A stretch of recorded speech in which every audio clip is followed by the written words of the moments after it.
Bonjour à tous, on continue ma Sechet Baba Kama Daf Hey et on commence Daf Dalet Amud Bet à peu près 10 lignes avant la fin. Taner Rabbi Chia Esrim Verba Avot Nezikin. Nous avons vu dans la Masechet jusqu'à présent, la Mishnah nous parlait de 4 Avot qui sont Shor, Bor, Mavé et Hever.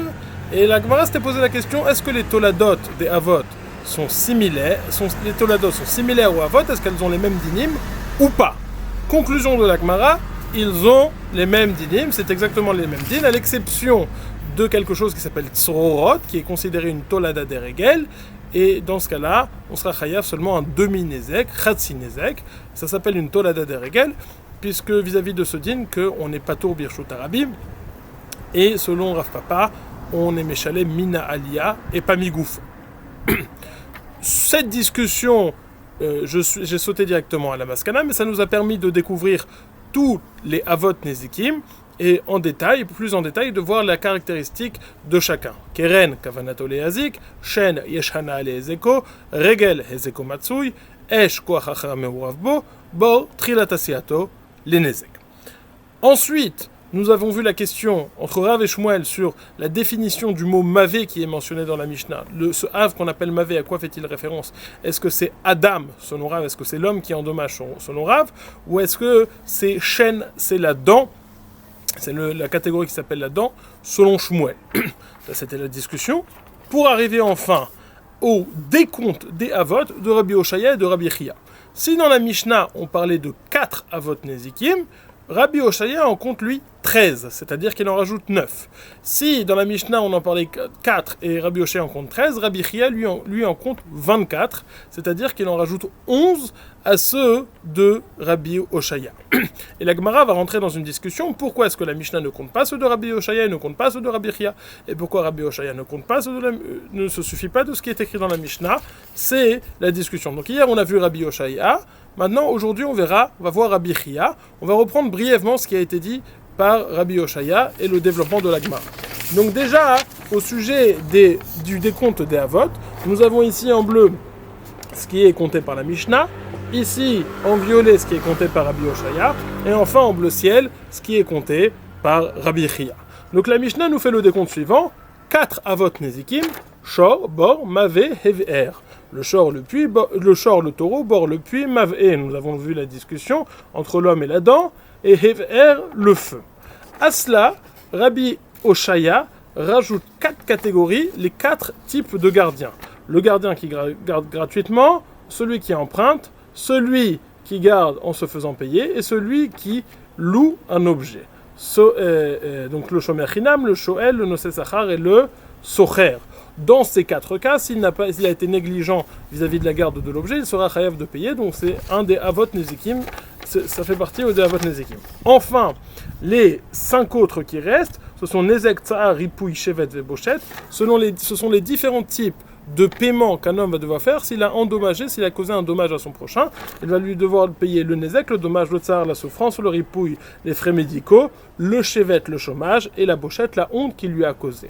La Gemara dit, pourquoi est-ce que dans la Mishnah on en compte 4 et lui en rajoute, et tandis que Rabbi Oshaya en rajoute 9? Alors, selon la Shita de Shmuel, qui dit que dans la Mishnah on ne parle pas du tout de l'homme, c'est très simple, dans la Mishnah on ne parle pas des dommages causés par l'homme, tandis que Rabbi Oshaya rajoute tous les dommages qui sont causés par l'homme. Mais selon la Shita de Rav qui dit que Mavé c'est l'homme, alors pourquoi est-ce qu'on n'a pas comptabilisé tout cela? Dit la Gemara, la Mishnah elle en a compté que 4 parce que lorsqu'elle a dit dans le mot homme, elle a inclus tous ces chiyuvi. Ah, et pourquoi Rabbi Oshaya n'a pas inclus tout dans le mot homme? Et tout simplement, dans la Mishnah, dit-il, on parle d'un homme qui endommage un taureau, et ces derniers chiyuvim, Nezek, Tsahar, Ripouy, Shevet, Boshet, il s'agit d'un homme qui endommage un homme, qui fait un dommage à un homme. Donc c'est différent.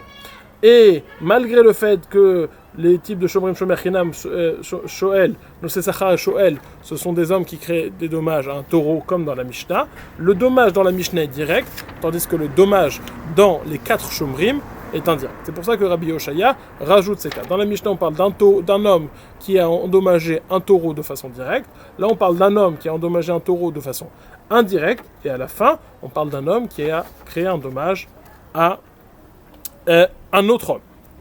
Maintenant, la liste de Rabbi Chia. Taner Rabbi Chia, Esrim Verba Avot Nezikim, il y en a 24. תשלומי כפל, תשלומי ארבע וחמישה, וגנב וגזלן, ועתים זוממין, ואונס ומפתה, ומוציא שם רע, ומטמא ומדמע ומנסח. הנתלסר, ça fait 13, ça fait... והנתלסר, ה-24, plus les 13 précédents, ça fait 24. Donc, on va expliquer le décompte de Rabbi Chia. Kefel, c'est lorsqu'il y a un vol qui est commis, on doit payer double. Arba vachamisha, c'est lorsqu'on vole un animal et qu'on l'égorge ou alors on le vend, on doit payer non seulement, on doit pas seulement payer double, on doit payer 4 à 5 fois en fonction du type de vol. Le ganav, le gazlan, le voleur en public ou pas, eh ben, ils doivent quand même rendre l'objet, donc il y a l'objet qui a été volé qui doit être rendu. Edim Zomémin, des faux témoins qui ont témoigné un mensonge, qui ont voulu faire payer quelqu'un de l'argent alors qu'ils ne devaient pas, il s'est avéré que c'était des menteurs par un processus qui s'appelle la Hazama, et donc ils doivent payer. Onès ou Mefaté, quelqu'un qui a une relation avec une jeune fille ou contre son gré, en Onès ou en Mefaté parce qu'il l'a séduit, doit lui payer différents paiements, notamment un knas. Motzi Shemra, si quelqu'un se marie avec une jeune fille et il dit que cette jeune fille n'était pas vierge et donc elle a eu une relation avant le mariage et il s'avère que c'était faux, il devra payer. Métamé, quelqu'un qui rend tamé la trouma de son ami, il la rend tamé donc il lui fait perdre toute sa valeur. Médaméa, quelqu'un qui mélange dans les fruits de son ami qui sont chol, il mélange de la trouma, donc ça diminue énormément de valeur. Ou Ménasser, quelqu'un qui prend du vin et qui sert la vodazara avec, il interdit ce vin, et donc on ne peut plus en profiter. Donc ça, c'est tout ce qui a été rajouté par Rabbi Chia, et la Gemara va développer pourquoi, comme on a dit, Rabbi Chia en dit plus, et les autres en disent moins. Dit la Gemara, Ve Rabbi Oshaya maitama lotane hane, beba mona kamaire beknasa lo kamaire. Tu sais ce que me dit Rabbi Oshaya, pourquoi est-ce qu'il n'a pas inclus tout cela? Parce que Rabbi Chia ne parle que des chiyuvim qui sont mammon. C'est l'argent qu'on doit payer, mais ce n'est pas une punition infligée par la Torah. Donc c'est pour ça que Kefel, le fait de payer double le vol, ou alors le fait de payer x4 ou x5, ça c'est Takna, c'est pour ça que Rabbi Oshaya n'en a pas parlé. Demande la Gemara, ah mais je ne comprends pas, Ganav et Gazlan de Mamona ou Litne. Ganav et Gazlan, ce n'est pas un chiyuv de knas, c'est de l'argent. Répond la Gemara pour Rabbi Oshaya. Hakatanele shomer chinam ve'ashoel. On a déjà enseigné shomer chinam ve'ashoel. En tout cas, dans le shomer chinam, si l'argent qu'il garde, il dit on me l'a volé et donc par conséquent je suis pas tour et c'est un mensonge, c'est une forme de vol. Donc le vol a déjà été explicité dans shomer chinam, a déjà été exprimé. On n'a plus besoin de retourner et de le dire dans le Ganav et le Gazlan. Selon Rabbi Chia, on l'a déjà enseigné. Alors pourquoi, selon Rabbi Chia, on rajoute Ganav Gazlan, qui est un type de vol qui a déjà été dit? Même si ça a déjà été dit, c'est une autre forme de vol, parce qu'il y a du vol qui, depuis le début, c'est un interdit, comme le Ganav et le Gazlan directement, et il y a du vol qui, lorsque l'argent est arrivé entre ses mains, c'était quelque chose de permis, puisqu'il était gardien, et le vol n'a eu lieu que par la suite. Continuons. Edim zomemin de mamonahu litne. Si edim zomemin, c'est dit la Gemara, c'est un paiement qui s'appelle pas un knas, donc on devrait l'enseigner. Savarla que Rabbi Akiva de Amar en meshalmin mamon al piatzman. On pense comme Rabbi Akiva qui dit que le paiement que doit faire les edim zomemin, ce n'est pas un paiement d'argent, mais c'est un knas, c'est une punition qui est infligée sur eux. D'où est-ce qu'on voit ça? Puisqu'ils pensent que si les edim zomemim ont reconnu qu'ils ont eu cette azama dans un autre bedin, donc ils reconnaissent qu'ils doivent payer de l'argent, ils ne vont pas avoir à payer cet argent. C'est une caractéristique du knas. Si on reconnaît son chiyuv sans qu'on soit culpabilisé pour cela, on n'est pas tour. Et donc là, Rabbi Akiva nous dit que c'est le din au sujet des dim zomemin, ça veut dire qu'il pense que c'est un knas et qu'on n'est pas tour. S'il y a reconnaissance, donc c'est pour ça que Rabbi Chia l'a dit, mais Rabbi Oshaya ne l'a pas dit. Dit la Gemara, Isavarla que Rabbi Akiva litne tregavne shor, litne shor de azik shor, litne shor de azik adam. Ditan Rabbi Akiva omer aftam shechaval be adam meshalem bemotar nezek shalem. Vous n'êtes pas sans savoir que le shor, le nezek de Keren, le dommage fait par Keren, un taureau qui encorne quelqu'un, qui encorne un autre taureau, on a deux catégories.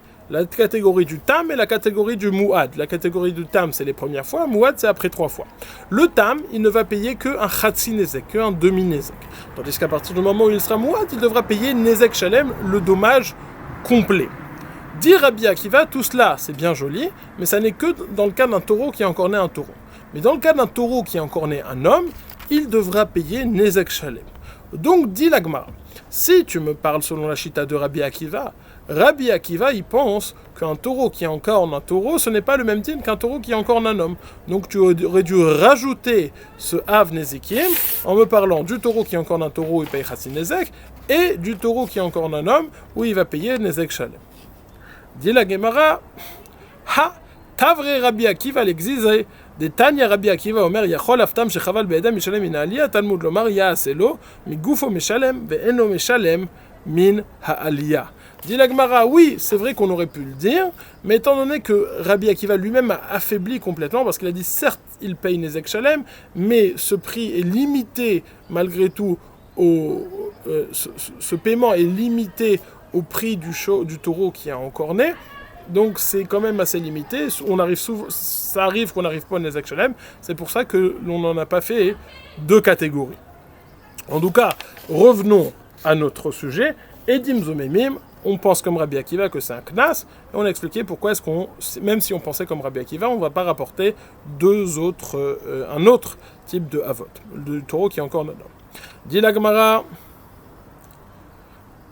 Juste dans les mots, Tania Rabbi Akiva Omer, Rabbi Akiva dit, peut-être que même un taureau tam qui a encore né un homme, il va payer Mina Aliyah, c'est-à-dire que le prix fort, pas limité. Talmud Lomar Yaaselo Migufo Meshalem Veno Meshalem Mina Aliyah. On fait une dracha du mot Yaaselo qu'on paye uniquement limité et on a un plafond qui est la valeur du short qui est encore né. Ha'ones va mefate va motzi shemra de mamunahu litne. Ones, Mefate, Motzi Shemra, il y a parmi les paiements qu'on doit payer des paiements d'argent. Alors dit la Gemara, on devrait l'enseigner. Répond la Gemara, Manafshach. De deux choses. Inezek Tanale, certains l'effacent, donc je vais commencer à Itzahar Tanele. Lorsqu'il y a eu un viol, qu'il soit consentant ou pas, ou si on a dit du mal de la personne, on doit payer plusieurs choses.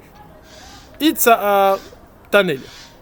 Motzi Shemra, en fait, ça figure pas ici. Il me semble qu'il y a un Tosfot qui dit que Motzi Shemra, l'id bemoneklal et la mea kesef et la gavachin et l'acte. C'est ça. Motzi Shemra, c'est clair que c'est un knas. On parle de Onès et de Mefate. Onès ou Mefate, quelqu'un qui viole une femme ou alors avec son accord, il doit lui payer différentes choses. Itzahar, si on parle de la souffrance qu'elle a eue et qu'il doit lui payer, on l'a déjà enseigné, Rabbi Oshaya, il a déjà dit ici Tsahar. Bechet Tanal, ici c'est la honte, on l'a déjà dit. Et Pgam, Haïnou Nezek, si c'est le dommage qui a été causé, on l'a déjà dit, c'est la même chose que le Nezek qui est enseigné ici.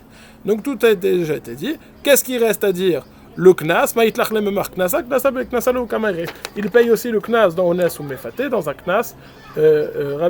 Rabbi Oshaya ne parle pas, c'est pour ça qu'il n'a pas cité Ones et Mefate dans sa liste. Motzi Shemra, c'est un knas. Maintenant, continuons. Ametame va medamea va menaser de mamona ou litne. Metame, celui qui rend tame, medamea, celui qui mélange, comme on a dit, menaser, celui qui interdit, et donc il y a une perte de valeur. Litne, il aurait dû l'enseigner, pourquoi? Parce que c'est un dommage, dit l'agmara manafshar. Dit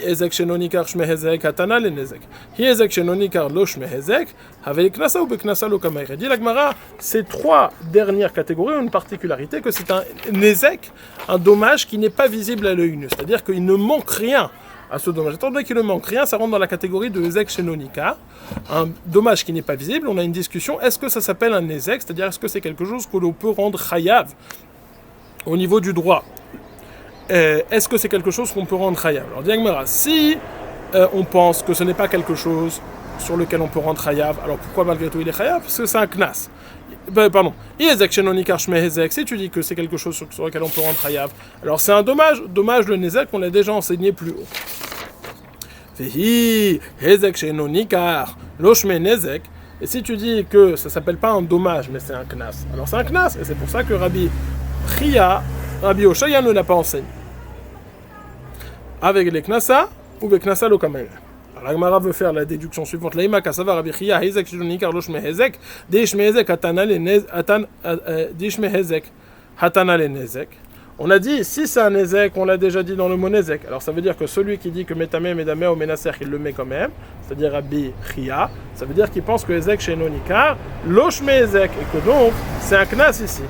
Dit l'Agmara, non, même si c'est un Ezek, c'est possible qu'il le dise deux fois. Tana Ezeka de Minkara, et Tana Ezeka de Lo Minkara. Il a dit le Ezek qui est visible, et il a dit le Ezek qui n'est pas visible, même si tous les deux appartiennent à la catégorie de Nézek.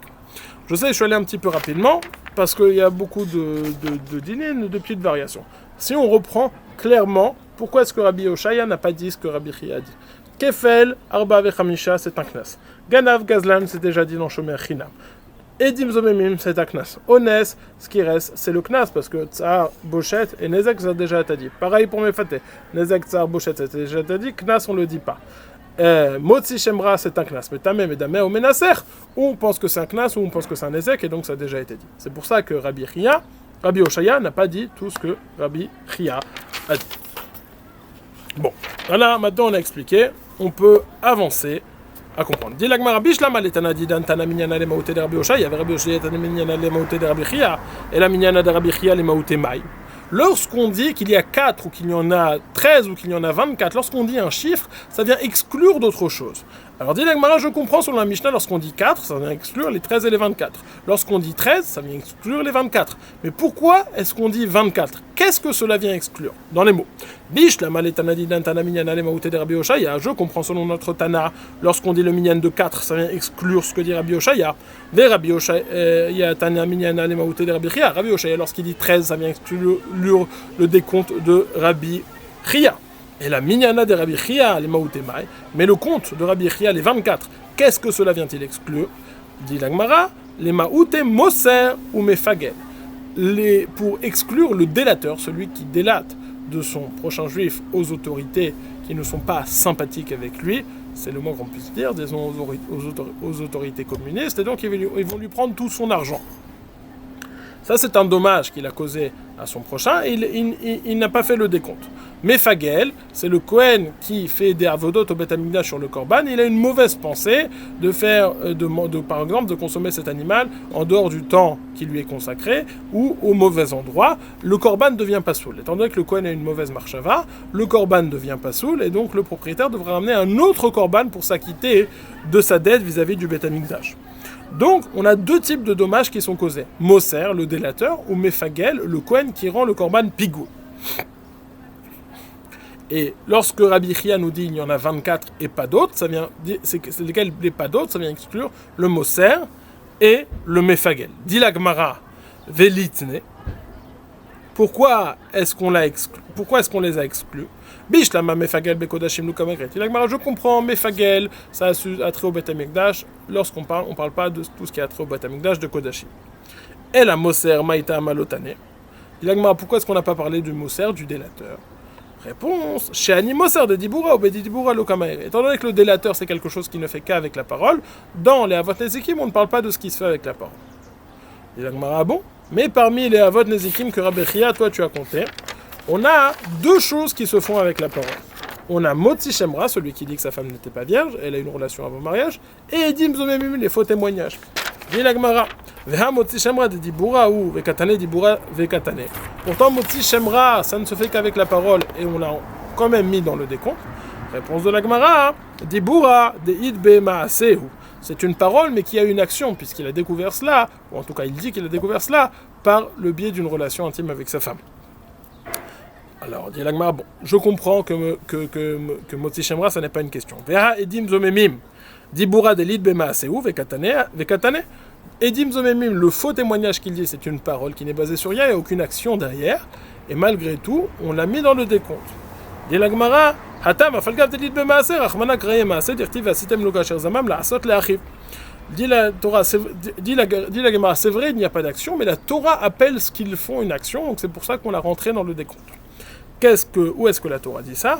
Juste dans les mots, Atam afalgav delidbe Maaser, dans les dim zomemim. Même s'il n'y a pas d'action, la Torah appelle ça une action. Comme il est écrit, vous lui ferez comme il a prévu, comme il avait comploté de faire à son prochain. Comme il a comploté de faire la asot les achif. Donc le terme de la asot est employé. Bon. Alors on a dit, Minyana de la Mishnah, le compte de la Mishnah pour exclure les 13, le compte de 13 pour exclure les 24, le compte des 24 c'est pour exclure Moser ou Mefagel. Le délateur parce qu'on parle des Kodashim, et le Mefagel, on n'en parle pas parce qu'on ne parle pas des Kodashim, et le Moser, le délateur, parce que ça ne se fait qu'avec la parole et on n'en parle pas. Dielagma. Bish la maletana didantana. Maintenant, on va s'arrêter. Quelle est cette appellation que l'on appelle Avot? Je comprends, dans la Mishnah, on a parlé de Avot parce qu'il y avait des Toldot, il y avait des Toladot, il y avait des dérivés, il y avait des sous-catégories. Mais ici, il n'y a pas de sous-catégorie. Alors,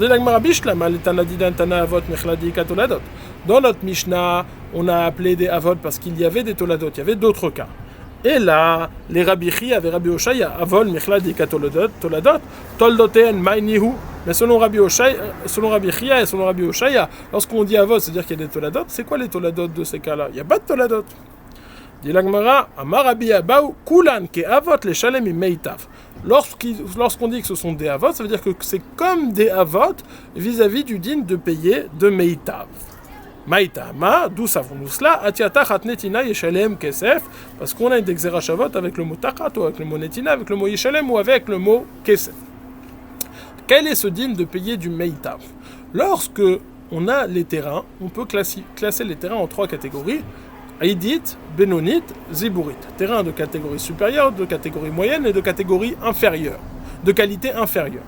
Lorsqu'il y a un dommage qui est créé, qui est causé, on doit payer avec le terrain de qualité supérieure. Ce qu'on appelle Edit, ce qu'on appelle Meitav Haaretz, avec le meilleur de la terre. Cette notion de Meitav Haaretz, elle apparaît vis-à-vis du dommage de chêne et de régel, où c'est écrit Meitav Sadeh ou Meitav Karmo Yeshalem. Meitav Sadeh ou Meitav Karmo Yeshalem. Il doit payer du meilleur de son champ et du meilleur de sa vigne. Et lorsqu'on dit ici, ce sont des Avot, ça veut dire de la même façon que les Avot Nezikim, le chêne Verigel duquel on apprend tous les Avot Nezikim, on doit payer avec les terrains de qualité supérieure. De la même façon pour les 13 et les 24 cas, on doit payer avec le terrain de qualité supérieure. D'où est-ce que nous savons que cela s'applique partout? Parce qu'on a une Xerashava, ou par le mot Tachat, ou par le mot Netina, ou par le mot Yeshalem, ou par le mot Kesef, ou directement ou indirectement, finalement on arrivera toujours à retourner sur Shen Verigel, où c'est écrit que Meshalmim, Mi Meitav Haaretz, Meitav Sadeh ou Meitav Karmo Yeshalem. Voilà, ça c'est le décompte des Avot.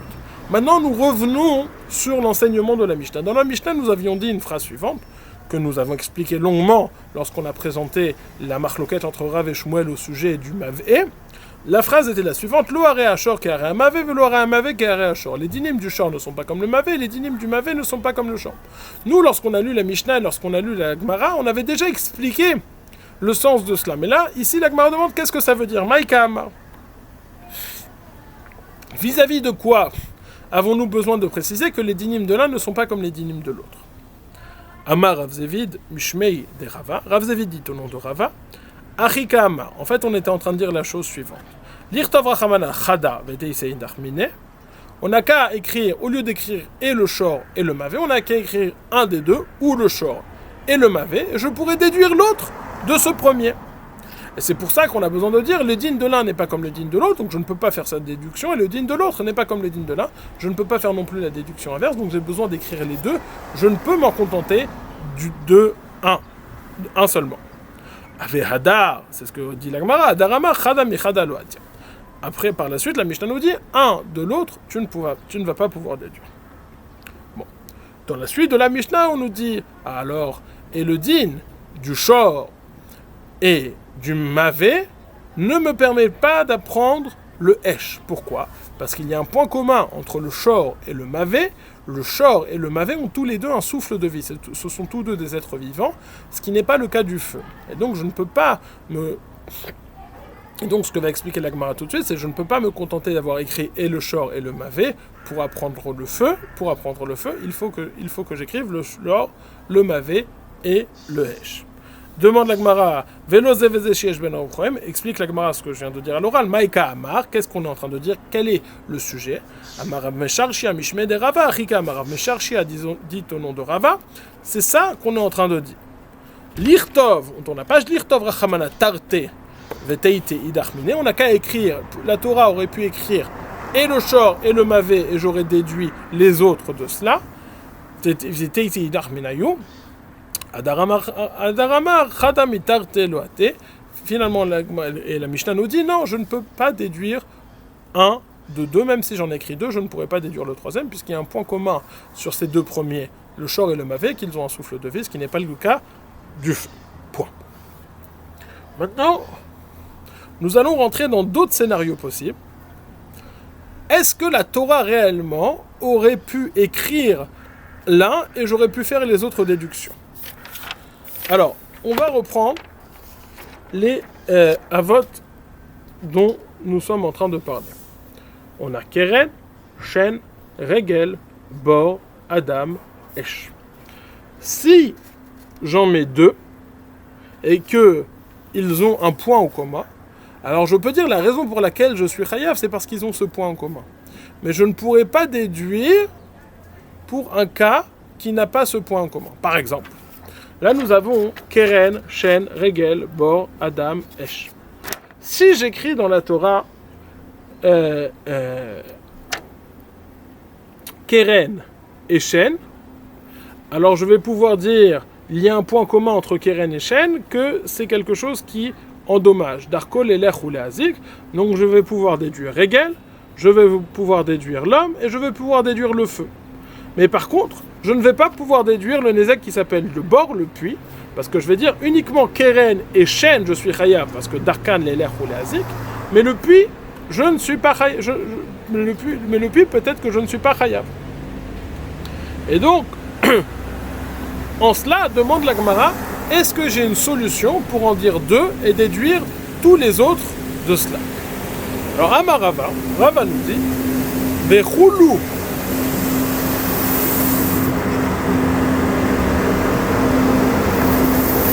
On va attendre que ça passe.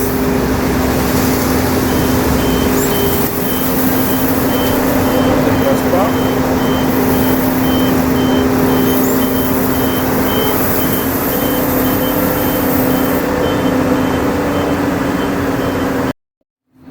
Il est passé. Vechulhu ki shadit bor benayu atiakulu bemaatzad le bar mikeren. Mishum deika le mifrach malekulhu sheken muadin mitrilatan. Dit Rava, j'aurais pu mettre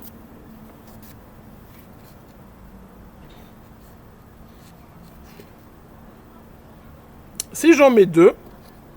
Je mets par exemple Shen et Regel, je ne vais pas pouvoir déduire Bor, parce que je vais dire Shen et Regel ont un point commun que Darkan et Lech ou Leazik, peut-être que ça ne s'appliquera pas au puits.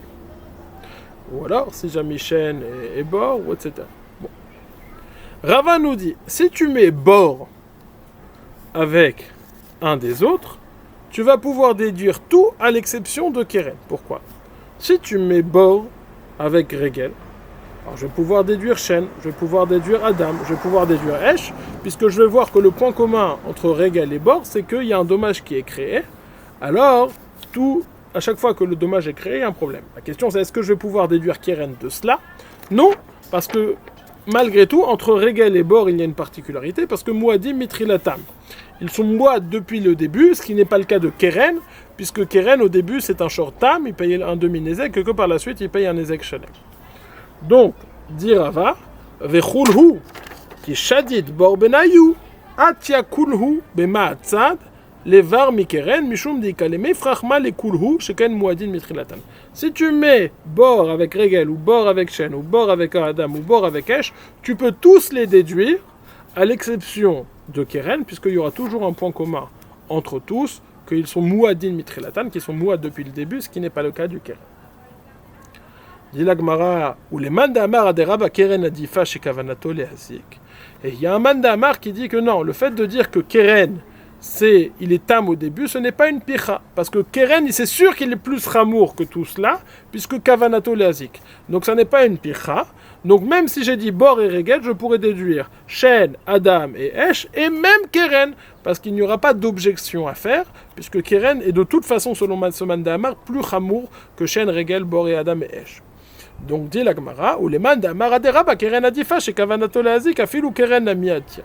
Selon le mandamar qui pense que keren est plus ramour de toute façon, il n'y a pas d'objection à faire à ce limoud, et je pourrais tout déduire si j'ai dit regel et bor, ou si je dis shen et bor, ou si j'ai dit adam et bor, ou si j'ai dit esh et bor. De toute façon, il faut inclure bor dedans pour que je ne l'exclue pas avec le point commun de darkon, lelech ou leazik. J'espère que c'est clair pour l'instant. Si on peut résumer en une phrase, lorsque j'écris deux choses, lorsque j'écris deux dynimes, je vais chercher le point commun entre les deux, et pour dire que ça s'applique à toute chose qui a ce point commun. Le point commun, c'est qu'il y a un dommage qui est créé, toute chose qui crée un dommage. Maintenant, si j'ai un autre point commun entre ces deux dynimes, je ne vais pas pouvoir élargir à d'autres choses qui n'ont pas ce point commun. C'est pour cela que même si entre shen et regel, il y a un dommage qui est créé, de ce point de vue-là, je pourrais déduire bor. Étant donné qu'il y a un autre point commun entre shen et regel qui sont darko lelech ou leazik, ce sont des choses qui se déplacent, ce qui n'est pas le cas de bor, je ne pourrais pas déduire bor. En tout cas, dit la Gemara, Rava dit, si j'avais mis un de ces quatre plus bor, j'aurais pu tout déduire sauf keren. Et selon le mandamar qui pense que keren est de toute façon plus ramour, j'aurais pu déduire même keren. Maintenant, la question est, si je peux déduire, pourquoi est-ce que la Torah a besoin de me les écrire tous? C'est en trop, ça ne sert à rien, a priori. Dit la Gemara, et là les ma'il cheta katvinu rachmana. Pourquoi est-ce que la Torah a eu besoin d'écrire keren, shen, regel, adam, bor, shor? Dit la Gemara, l'il chotehen. Parce que chaque catégorie a des halachot bien particulières. Keren, le chalek ben tamal et mouedet. Keren, c'est pour faire la différence entre le shortam et le shormouad. Shortam, c'est chatzinezek, shormouad, c'est nezek shel. Shen veregel, il faut tran birshut arabim. Shen veregel, c'est pour dire qu'ils sont pas tours dans le domaine public, dans le reshut arabim. Si l'animal, il a mangé ou il a endommagé en marchant dans le reshut arabim, je suis pas tour. Bor, liftor boet kelim. Bor, c'est pour dire qu'on n'est pas tour s'il y a des kelim, des ustensiles qui sont tombés dans le bord, je suis pas tour parce que je ne suis pas chayav sur les kelim. Ou les Rabbi Yehuda des mechayav aniske kelim et bor, liftor boet adam. Et même selon Rabbi Yehuda qui pense que je suis chayav sur les dommages qui ont été causés par le puits sur les ustensiles, pourquoi est-ce qu'on a dit bor dans la Torah? Pour rendre pas tour l'homme, pour rendre pas tour le propriétaire du puits ou le creuseur du puits s'il y a un homme qui est tombé dans son puits. Adam, pourquoi est-ce que j'ai besoin de préciser l'homme? Les chayvo be'arbadvarim, pour dire qu'il y a les quatre yuvim en plus du nezek, tsar, ipouy, shevet, vepochet. Esh, liftor boet atamoun. Lorsqu'on a parlé de esh, c'est pour dire ce din particulier que s'il y a quelque chose qui est enfoui, tamoun, je ne suis pas chayav si mon feu l'a consumé. Ou les Rabbi Yehuda de mechayav al nisket tamoun be'esh le'atouyemai, mais selon Rabbi Yehuda qui dit qu'on est chayav même sur tamoun, même sur nisket tamoun, ce qui est enfoui au feu, pourquoi est-ce qu'on a besoin de préciser esh? L'atouyé lichecha niro, le sirsecha avanav, pour dire même si le feu n'a fait que noircir les pierres ou abîmer le champ, je suis quand même chayav. Donc je reprends, la Gemara nous dit, j'aurais pu tout déduire en faisant des déductions, enfin presque tout déduire en faisant des déductions, ou alors selon Amand Damar, tout déduire complètement. Pourquoi est-ce que j'ai besoin d'écrire? Pour me préciser les différences entre chacun de ces avot. Keren, pour faire la différence entre av et entre Mouad et Tam. Shen veregel, pour dire qu'ils sont pas tours dans le reshut arabim. Bor, pour dire qu'on n'est pas tour si des kelim tombent dedans, ou si un homme tombe dedans. L'homme, c'est pour le rendre chayav des 5 dvarim, des 4 choses en plus, tsar, ipouy, nezek, shevet, vepochet. Et le feu, c'est pour le rendre patour sur ce qui est enfoui, sur ce qui est tamoun, ou alors pour le rendre chayav sur l'ichecha niro, vesirsecha avanav, pour dire qu'on est chayav même si ça a léché des pierres ou abîmé le champ. Voilà. On continue, Bezrat Hashem, on continuera demain avec le Daf Vav. Passez une excellente journée.